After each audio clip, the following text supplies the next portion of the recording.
Abonnez-vous sur Congo 24 TV, c'est l'église au milieu du village.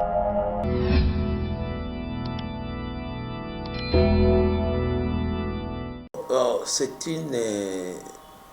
une attitude de ras-le-bol que je comprends parfaitement, puisque ça fait quelques années, exactement 7 ans, que je travaille sur la question sécuritaire à l'est et au nord Katanga. Vous savez que je suis un élu, je me mets à leur place et je les comprends parfaitement très bien. Parce que lorsque vous avez été élu, vous portez un mandat d'un peuple, c'est tout un espoir de ce peuple qui est incarné à vous. Et lorsque vous n'arrivez pas à répondre à leurs préoccupations, c'est une charge morale qui pèse sur vous en tant qu'élu. Vous savez que plusieurs fois nous avons fait des promesses. Et il y a des promesses qui nous ont été faites, comme élu aussi, mais qui n'arrivent jamais à se matérialiser. Du jour au jour, la situation sécuritaire se détériore dans la partie orientale de la République et dans la partie nord-sud de la République. Donc il faudrait faire quelque chose. On pense que ces gestes-là pourraient constituer, à la veille de l'investiture du gouvernement, un moyen de pression. Je ne crois pas que mes collègues élus vont bouder l'investiture du gouvernement ou même l'examen du projet de loi sur la réforme électorale, mais je pense que c'est un message fort qui devrait interpeller les décideurs et en particulier les gouvernements et le président de la République. Nous avons toujours dit que la solution qui pour nous serait la meilleure, c'est l'approche communautaire. Puisque tous ces groupes armés auxquels on fait allusion, ils font partie de nos communautés. Et les groupes armés chez nous sont communautaires. Même les ADF qui viennent à l'est, pour le cas de Beni, par exemple, Lubero, ils entrent là où il y a des gens qui habitent. Donc s'il y a une sensibilisation de nos populations autochtones, que chacun là où il est, qu'il soit l'œil du pouvoir public, qu'il soit les témoins à dénoncer, je crois qu'il n'y aura pas d'incursion comme on a connu, il n'y aura pas de tuerie de cette ampleur que nous sommes en train de vivre, d'autant plus que le meilleur agent de sécurité, c'est la population lui-même. Or, on a réussi à soudoyer cette population, à la manipuler de façon que certains Congolais et Congolaises deviennent des complices dans ce milieu-là. Et il y a beaucoup de facteurs qui entrent en compte, entre autres, pour le cas par exemple du comportement de l'armée aujourd'hui sur le terrain, nous avons toujours réclamé la réforme du secteur de la sécurité et de défense. Il faudrait améliorer les conditions de vie des militaires. Aujourd'hui, un militaire qui est au front, même qui ne l'est pas, n'arrive pas à réunir les débuts du mois. Il est confronté au problème des soins médicaux, il est confronté au problème de prise en charge des besoins primaires de sa famille. Même parfois, même l'habillement, c'est vraiment casse-tête. Ne parlons pas encore de subsistance et quotidienne. Donc on a autant de problèmes qui font que même certains de nos vaillants soldats qui aiment bien la patrie, mais se retrouvent parfois démunis. C'est pourquoi nous pensons que l'approche que nous sommes en train de donner, qui est l'approche communautaire, qui sera couplée par la réforme de sécurité, pourrait aujourd'hui nous amener vers le bout des tunnels. Et là, je voudrais encore insister sur un élément important, parce que nous réclamons toujours les munitions, les armes. Ces munitions et les armes qu'on dit, même les armes viennent d'où? Mais il y a un circuit. Et aussi longtemps qu'on n'aura pas coupé ce circuit d'approvisionnement, on aura plus de problème. Moi, je vous dis, je vous parle en tant qu'ancien coordonnateur de l'entité Maïmaï lors de 1+4, je vous dis par exemple, les mêmes opérations qui se faisaient à l'époque, les régimes précédents étaient les plus grands pourvoyeurs des armes et munitions des groupes armés. Il y a des avions qui allaient larguer des armes. Quand vous demandez aux certains au rang de l'armée, allez demander au général Padire, quand il était à l'Olimbe, il était partout, qui lui a donné les armes? Il vous dira c'est le gouvernement de Kabila qui venait là-bas avec des avions pour la guerre des armes. Il y a des militaires aujourd'hui qui s'enrichissent dans les opérations de vente des armes et munitions aux groupes armés. C'est comme ça que vous allez constater que la plupart des groupes armés sont dans des milieux gités pour avoir l'argent, envie d'acheter des armes et munitions. Il y a même des fausses opérations qui seraient organisées. On attaque tel groupe armé et on fait semblant comme s'ils sont indépendants. Ils abandonnent des caisses et des cargaisons d'armes et munitions, alors que c'était des arrangements. Pourquoi? Puisque ces militaires-là ne le font pas, puisqu'ils veulent nuire la République, puisqu'ils n'ont pas d'autre choix. C'est question de leur survie. Et les groupes armés, d'où viennent ces groupes armés? Pourquoi il y a cette prolifération? Vous constaterez que dans les groupes armés, la tranche d'âge, c'est de 14 ans à 24 ans. Ce sont des enfants ici, des familles déchirées, qui n'ont pas eu accès à l'instruction minimum, dont les familles ont été victimes des injustices, parfois des conflits fonciers. Ils ont perdu tout ce qu'ils avaient comme terre, et les enfants se retrouvent à la merci de tout le monde. Et l'unique survie pour eux, c'est d'aller dans les groupes armés pour au moins survivre comme être humain. Voilà. Nous parlons maintenant de la marche anti-MONUSCO qu'on a constatée à l'est de la République. On voit dernièrement aussi au Kassa central, à Kananga, les Congolais marchent contre la MONUSCO. Ils disent la MONUSCO ne fait rien. Par contre, il est en collaboration avec les groupes armés. Comment vous trouvez ça? Est-ce que ces marches ne sont pas légitimes? Non, c'est très très dangereux ce que nous sommes en train de constater aujourd'hui. Et on essaie de vilipender la MONUSCO, oubliant que la République démocratique du Congo fait partie intégrante de l'Organisation des Nations Unies. Nous sommes membres de la MONUSCO.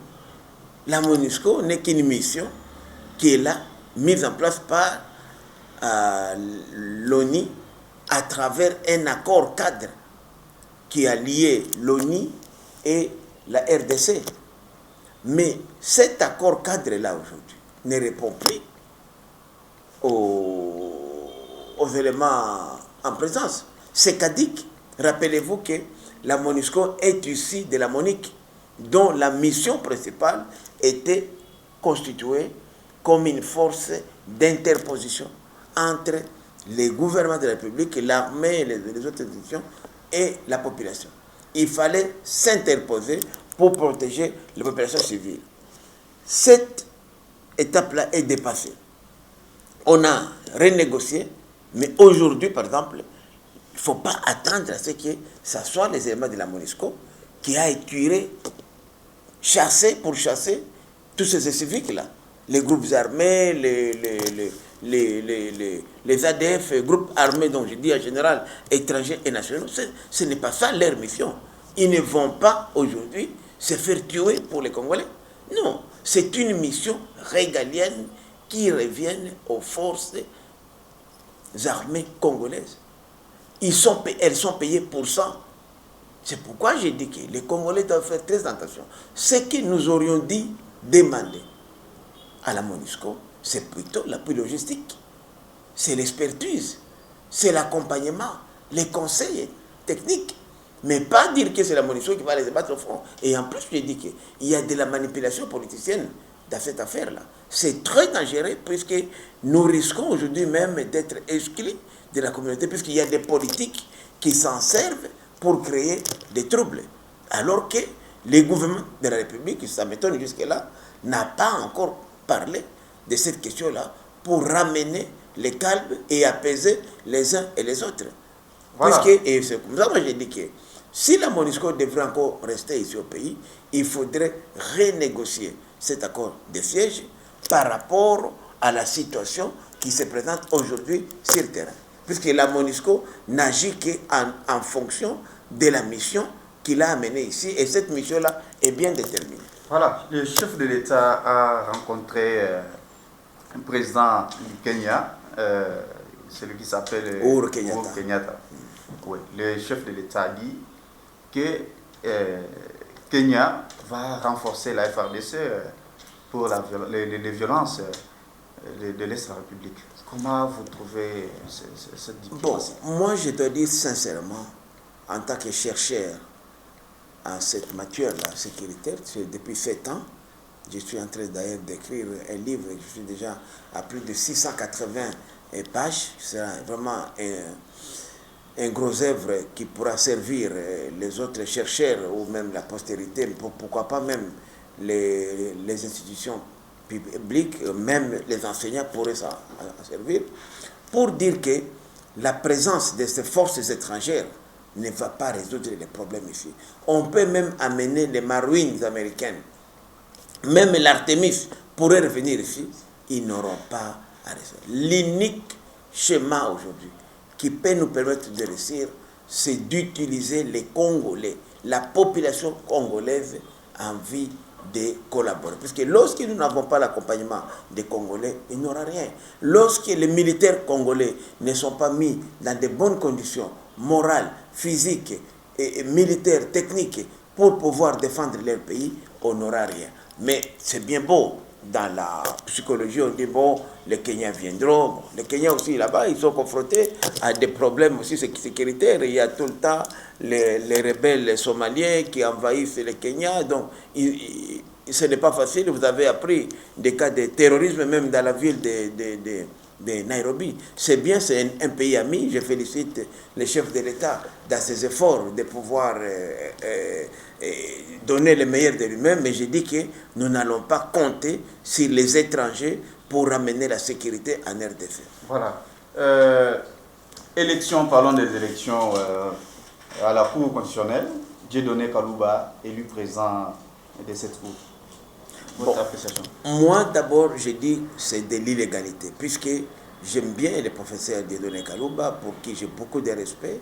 C'est un monsieur très compétent, mais il risque aujourd'hui d'être souillé par cette élection illégale, d'autant plus que le corps électoral qui a constitué ces électeurs-là à la Cour est un corps qui est déjà dépassé au regard de la loi. Vous savez que la Cour constitutionnelle, depuis qu'on a mis en place le membre en 2015, on devrait procéder par un tirage au sort tous les 3 ans, conformément à l'article 158 de la Constitution. Et aussi à la loi sur le fonctionnement de la Cour constitutionnelle. Mais on constate aujourd'hui que les 3 juges par composante, puisque chaque 3 ans, on doit remplacer un juge par composante. Donc, président de la République, gouvernement et Parlement, Conseil supérieur de la magistrature. Mais on constate aujourd'hui qu'il y a 3 juges qui sont déjà en dépassement de mandat. Et comme preuve, pendant la session ici, du mois de mars, on a prévu, parmi les sujets à aborder, la question relative à l'endossement des juges qui seront nommés en remplacement des 3 qui vont quitter la Cour constitutionnelle. Donc, ce qui fait qu'il y a 3 juges là-bas qui sont là depuis 2015 qui devraient quitter. Alors, moi, je me dis, pourquoi cette précipitation? La loi sur le fonctionnement de la Cour constitutionnelle, notamment aussi son règlement intérieur, prévoit qu'en cas de démission du président de la Cour constitutionnelle, il y a un délai maximum de 6 mois pour désigner son successeur. Depuis que mon grand frère, président Benoît Luamba, qui je salue en Belgique, où il se trouve aux soins médicaux, depuis qu'il a démissionné, ça fait déjà plus de 6 mois. Donc ils ont déjà violé eux-mêmes, qui sont censés respecter la Constitution et de la faire respecter, sont déjà les premiers à les violer. Donc ça pose un problème. Alors moi je dis ceci, le fait que le corps électoral qui a porté son choix sur le professeur Kaloubi Dieudonné était irrégulier, donc cette élection-là est nulle et de nul effet. Et là, je demande au chef de l'État, comme il a fait exactement pour le cas de Malonda à la CENI, de ne pas endosser cette candidature, puisque la loi a prévu que ce soit le chef de l'État qui puisse endosser la candidature et nommer le président de la Cour constitutionnelle par une ordonnance présidentielle. Qu'il renvoie cette Cour-là à attendre à ce que l'Assemblée nationale d'abord endosse les 3 nouveaux juges qui vont remplacer leurs collègues qui seront tirés au sort. Et à ce moment-là, maintenant, le corps électoral sera bien constitué, conformément aux lois de la République et à la Constitution, et on pourra élire son président. Voilà. La justice a lancé un avis de recherche à John Numbi. Bon, je dois dire que la justice, ce n'est que tout à fait normal. Et John Numbi, je crois qu'il a une résidence bien connue en RDC. C'est quelqu'un qui a occupé des hautes fonctions au sein de l'armée et de la police. Moi, je ne crois pas sincèrement qu'il faudrait lancer un avis de recherche pour mettre la main dessus, puisque même s'il s'avérait qu'il soit en dehors du pays, il y a des mécanismes qui sont prévus pour l'extradition. En tout cas, moi, je crois que c'est une énième diversion de dire qu'on envoie un avis de recherche à quelqu'un qui a une résidence bien identifiée. Voilà. Parlons Willy Bakonga, arrêté au Congo-Brazza. Il voulait s'envoler vers France, selon les informations, mais il a été attrapé avec 2 millions de dollars. Bon, il aurait, puisque ce sont des informations qu'on reçoit par-ci par-là, il n'y a pas de preuves. Moi, j'ai dit que c'est vraiment dommage que Willy, qui est non seulement mon homonyme, mais aussi un ami, quand nous étions au gouvernement de Sami Badibanga, moi j'étais vice-ministre à l'énergie, mais Willy me laissait l'intérim de ce ministère, ce qui ne se fait pas souvent. Et ça me fait très mal de voir quelqu'un, un élu du peuple, ce n'est pas n'importe qui. Il est d'ailleurs triple brassard, et député national, député provincial et sénateur. C'est quelqu'un qui a vraiment une barbe. Moi, je crois que je ne sais pas quelle mouche l'a piqué. Je continue à douter jusqu'à la preuve du contraire, qu'il ait été attrapé. Je sais qu'il devrait se déplacer, selon lui, à Brazzaville pour l'investiture du président de la République. Comme il a la famille en Europe, est-ce qu'il a eu une urgence pour se déplacer en Europe? Vous savez, quand un ministre se déplace, il doit être couvert, parce qu'il est jusque-là encore ministre de l'EPSP. Et il doit être couvert par une autorisation de sortie. Est-ce qu'on a vérifié les premiers ministres qui signent les autorisations de sortie des membres du gouvernement? Est-ce qu'il ne l'a pas fait? Donc, dur qu'on lui a trouvé avec de l'argent. Moi, j'ai mis encore ma réserve. J'ai été dans les commerces de l'or et des diamants. Je connais la valeur de 2 millions. Une seule personne ne peut pas transporter 2 millions. D'abord, une valise de 1 million, c'est comme ça. Donc, j'en ai déjà amené plusieurs fois à Chikapa lorsqu'on achetait les diamants. Et quand on me dit qu'on l'a, tu vois, avec 2 millions, et tout le monde sait qu'aujourd'hui, on ne peut pas voyager avec plus de 10 000 $. Hein? Même à l'intérieur du pays. C'est interdit. Ce n'est pas seulement au Congo, mais c'est une réglementation internationale. Donc, je doute vraiment de ces informations-là. Attendons, puisque bientôt il sera extradé au pays. Le procureur général, près la Cour de cassation, va instruire son dossier et laissons la justice faire son travail. Ok. Allons dans l'Assemblée nationale. Il y a une pétition. On a initié une pétition contre le président de l'Assemblée. Par un autre Willy, encore. Voilà, un autre Willy, voilà. Un ami. On reproche président Bosso, il est dictateur, il y a manque de considération avec ses collègues députés, il est mauvais plus que même Obunda. Moi, je crois que c'est une expression démocratique et je ne peux pas dire que c'est une démarche illégale, c'est une démarche tout à fait légale. Lorsqu'un député ne se sent pas respecté par un membre du bureau ou lorsqu'il constate qu'il y a eu des violations du règlement intérieur de l'Assemblée nationale ou des lois de la République, c'est dans son droit d'initier une motion de défiance. Mais il faudrait que cette motion-là puisse aboutir. D'abord pour que les bureaux se saisissent de la motion pour la soumettre à la plénière, donc au débat. Il faut que cette motion-là puisse requérir 125 signatures, donc un quart de membres. Est-ce que saura-t-il réunir un quart des membres? Nous savons aujourd'hui que la majorité déjà au Parlement que nous avons est de 391 députés nationaux acquis à l'Union sacrée et qui soutiennent les bureaux en place, notamment son président Mbosso Kodia. Donc, est-ce qu'ils auront? S'ils arrivaient à le faire, il faut soumettre la motion au vote. Et la loi prévoit à ce que la motion soit votée par une majorité absolue de 251 voix au moins. Donc il faut la moitié plus une voix. Alors si ils aboutissaient, on comprendra que la démarche de l'honorable et mon homonyme, comme je l'appelle toujours, Bolio, est une démarche citoyenne et nous allons nous incliner comme union sacrée. Donc je ne vois pas vraiment, pour moi c'était vraiment un non-événement. Un non-événement, puisqu'on ne devrait même pas en faire un problème, puisque d'autant plus qu'il a respecté les canons prévus par les circuits officiels.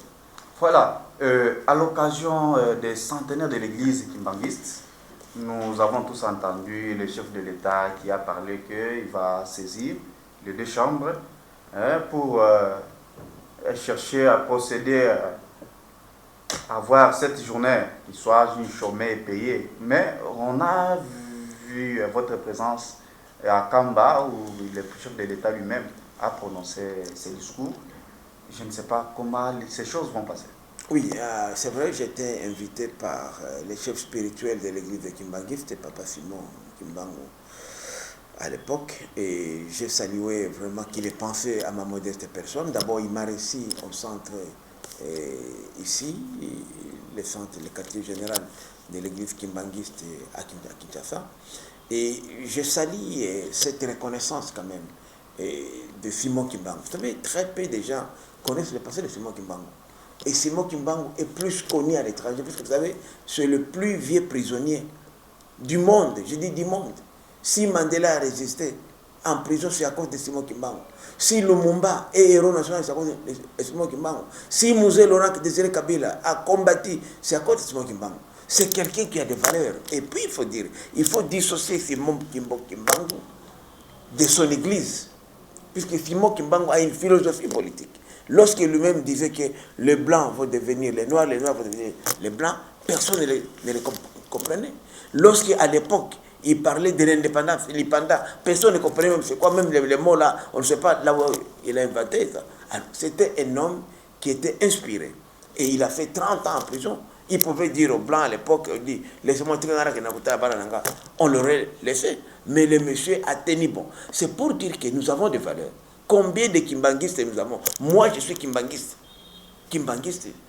Simoniste, je peux dire kimbanguiste. Sans être fidèle, moi je ne suis pas fidèle de l'île kimbanguiste. Mais je crois à ces valeurs-là. Ce sont des valeurs que notre pays a perdues. Et lorsque aujourd'hui, le président de la République a rétabli Kimbangu Simon dans ses droits, c'est par reconnaissance. Si Tshisekedi Etienne a tenu bon, c'est puisqu'il était kimbanguiste. Pas comme fidèle de l'église, mais il a suivi, il y a un homme ici qui nous a montré qu'on peut mourir avec les armes à main, on peut tenir jusqu'à la au sacrifice.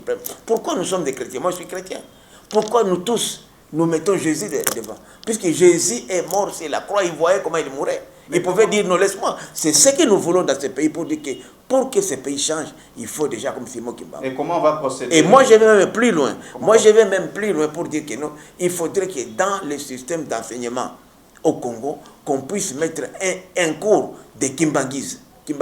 C'est-à-dire l'histoire de Simon Kimbangu. Comment il a commencé avec quelqu'un qui n'a pas eu beaucoup d'instructions, qui a tenu tête à l'époque. Et comment on va procéder? C'est simple. Puisque c'est une initiative du chef de l'État. Le chef de l'État est le chef de l'exécutif. Et il faudrait que ce soit le gouvernement qui initie les projets de loi, contrairement à ce que le président de la République avait dit. Je peux dire que c'est un lapsus lingua. Il a dit, j'étais là, moi j'étais devant le chef de l'État, il a dit, nous avons le président de l'Assemblée nationale et le président du Sénat, je leur demande d'activer ça. Mais moi, selon mes expériences, je préfère que l'initiative provienne du gouvernement. Il y a la commission des lois qui est présidée par le ministre d'État, ministre de la Justice, qui devrait se saisir de cette belle initiative du chef de l'État et envoyer un projet de loi au gouvernement. Puisque si on le faisait au niveau du gouvernement, il faudrait que ce soit un député qui le fasse et ça, on réduit la valeur.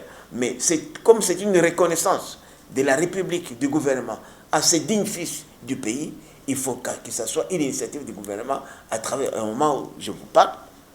Les démarches ont déjà commencé au niveau du gouvernement, puisque le chef spirituel de l'église kimbanguiste a saisi officiellement le gouvernement à travers le Premier ministre. Au moment où nous parlons, on attend la tenue de le nouveau gouvernement Sama Lukonde qui sont en place pour que la commission des lois qui est présidée par qui sera présidée par la ministre d'État et ministre et garde des Sceaux de la République, pour qu'on puisse présenter ce projet de loi à l'Assemblée nationale, et ça va passer en 2020. Puisque comme ça, tous les citoyens congolais, toutes les Congolaises et les Congolais vont se rappeler un jour d'un certain Kimbangu. Et le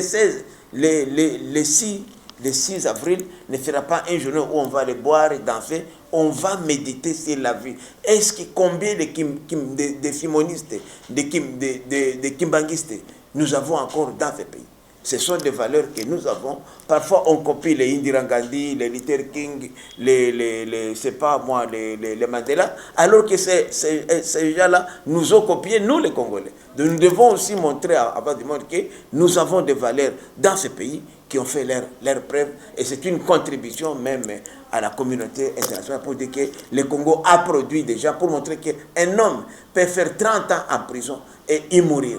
Alors qu'il était encore jeune, il a laissé de jeunes enfants, une veuve, mais ce n'était pas ça. Son premier, c'était le Congo. Et lui, même Lumumba Kimbangu, il ne parlait pas seulement des Congolais, il parlait de la race noire. Donc c'était un leader continental. Ça va, nous sommes arrivés pratiquement à la fin. 15 secondes si vous avez quelque chose à ajouter. Bon, je voudrais seulement dire que, puisque nous attendons au moment où nous tenons cette émission, l'investiture du gouvernement, nous allons demander aux députés nationaux d'investir. Le peuple en a besoin. Tout ce que nous avons parlé, questions sécuritaires, tout ça, on ne peut pas régler ces questions-là si on n'a pas un gouvernement. Et vous savez très bien que les gouvernements de l'Union sacrée, la mission, la vision de l'Union sacrée, ces comptes, on va commencer à les compter à partir de l'investiture du gouvernement. Puisqu'aujourd'hui, nous sommes dans la prolongation du match FCC Catch. Donc aujourd'hui, l'Union sacrée n'a encore rien. Sa vision va se matérialiser avec l'investiture de son gouvernement. Donc, soutenons ce gouvernement.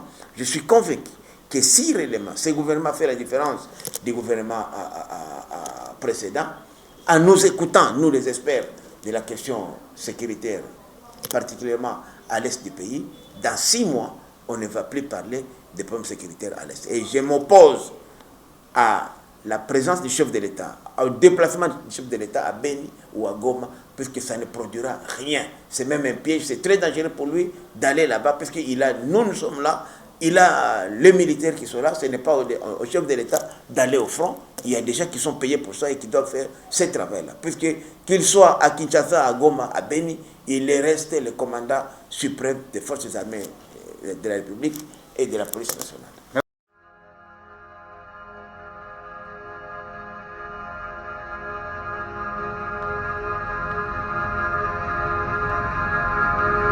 Abonnez-vous sur Congo 24 TV, c'est l'église au milieu du village.